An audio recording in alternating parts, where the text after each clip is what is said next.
righty, Friday here on the Jerry Doyle Show. That'll be me, JD, your aggregator-in-chief, scouring the world for the best, the worst, and everything in between.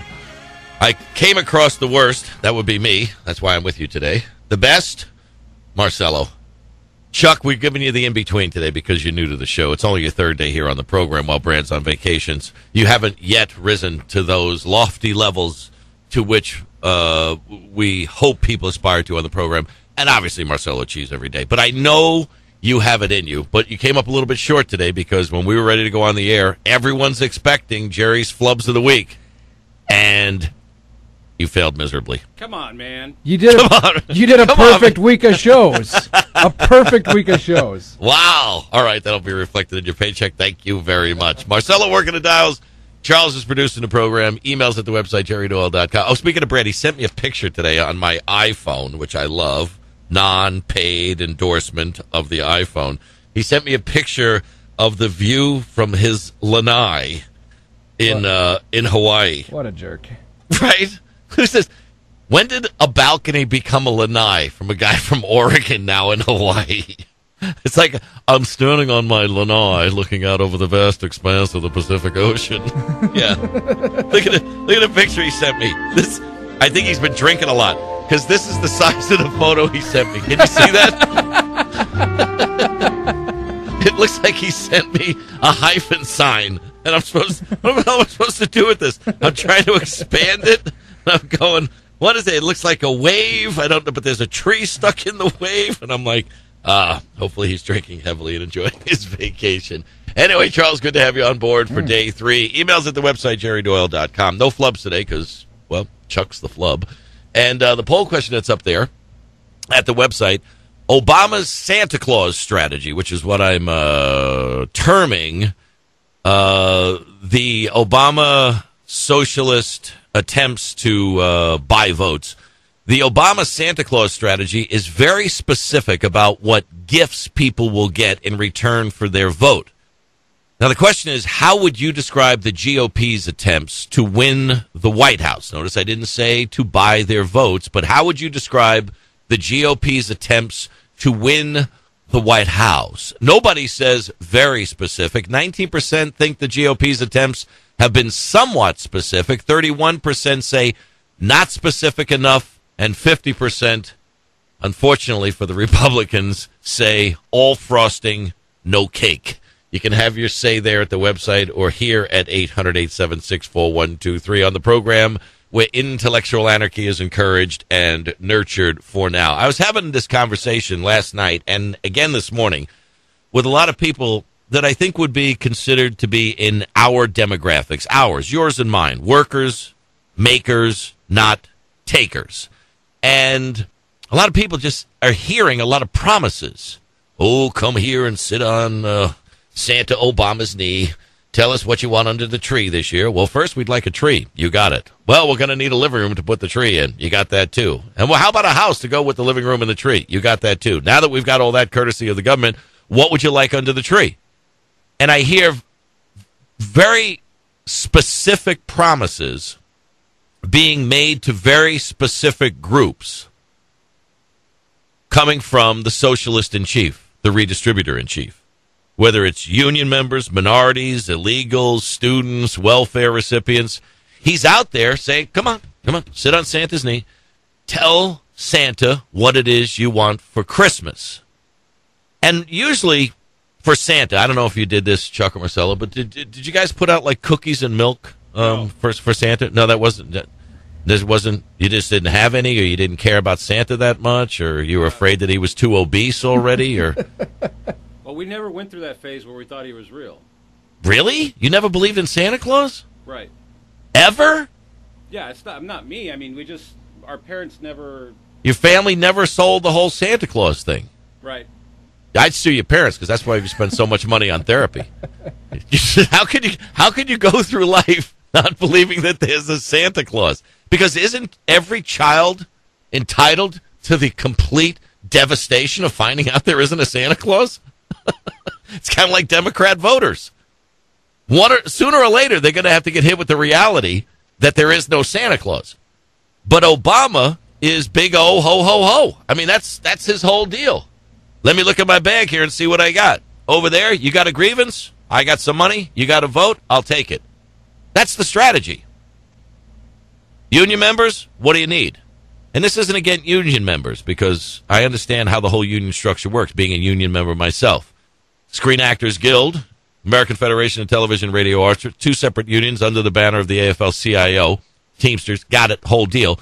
But most of the union members aren't bad cats. It's the union thuggery that's in the leadership positions that are thugged up with the politicians that are making promises that we, the taxpayers, ultimately have to end up supporting through some type of grand giveaway that benefits the members. The members are made to look like the bad guys, but it's the union thuggery, the ones that we need to be pointing the finger at. Minorities, everybody's got a grievance. Everybody's got a grievance. And regardless of whatever it is you propose, offer, or give, it's never enough. Never enough. Like this whole DREAM Act nonsense. If you're between 15 and 30, but not yet hit your 16th birthday, but on a day over your 30th birthday, then you're entitled to come forward, pay $465, blah, blah, blah. Now people are going, yeah, but what about the people who are 15 years, 366 days? Oh, what about us? That's discriminatory. What about the people who are 30 years and a minute? That's discriminatory. It's never enough. If they made it 14 to 35, somebody would be complaining. If they made it 0 to 100, somebody would be complaining that it's never enough. But Obama is out there saying, union members, you got it. Minorities, what do you need? No problem. Ho, ho, ho. Big O Santa Claus has a huge sack that he can just continue to give gifts from. Illegals, what do you need? Students, student loans? That's ridiculous. Not in America. You shouldn't have to go to school and pay for an education and then pay off that education. Now, here's where the Republicans start to lose a little bit of traction, because they're trying to pander by saying they're not pandering. But the Democrats and the Republicans are both on board with, we can't see those interest rates double from 3.4 to 6.8%. We can't burden those students with an extra $6 a month in interest payments on top of the principal that they're going to have to pay once they get out of school. God forbid they get a college degree and enter that workforce that only has a 4.5% unemployment rate relative to the 8.3% that the rest of the nation is seeing, and the 18% or so, which some would say the U6 number really is, but the number that they publish is 15. We wouldn't want you to have to get a good start in life and have to pay for it, would we? So Obama's out there shilling, with the big bag of goodies, saying, student loans, don't worry. Don't worry. And you notice what they did with student loans. 15% of the student loan market is private student loans. So now they're wrangling to say, don't worry, you can go bankrupt and get rid of those. But only with the 15% of the marketplace, wink, wink, nod, nod, reelect me, the other 85%, you'll be able to go BK once you reelect me in November. So he's pandering there. Welfare recipients. Well, we don't call it welfare. We call it a tax credit, or we call it a taxed refund, or we call it a rebate, or we call it whatever we want to call it. When in reality, what it has been under Obama is a 400% expansion of the cash welfare state, but we don't call it that. So it's not that he's just pandering to supposed welfare recipients. He's pandering to people who are considered to be people that are getting tax credits from the government. And he just keeps reaching into the bag and reaching into the bag and reaching into the bag. Well, guess what? The world isn't made up of elves that work in the North Pole with Santa Claus. We're the ones that are working, paying the taxes, but I'm not hearing from Romney, Ryan, the Republican Party, the GOP leadership, I'm not hearing what it is that they're going to do for me. I think they're missing out hugely on not so much along the lines of pandering to me or making promises to me, but at some point you have to tell the makers what you're going to do for them if they're going to continue to be the one that the takers take from. Now, what is the GOP all about? 50% of you say, all frosting, no cake. Close to the truth. Because what I hear from Republicans is general themes. I get this lofty rhetoric, and I get these patriotic bromides. But I think what the Republicans are missing here is that they're giving the inauguration speech before they win the election. I give you a typical Mitt Romney bromide. We still believe in the America that is the land of opportunity and a beacon of freedom. Let's fight for the America we love. We believe in America. Thank you so much. You're the the best.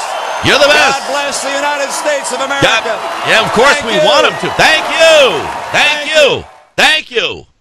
It's like a Zig Ziglar candy bar.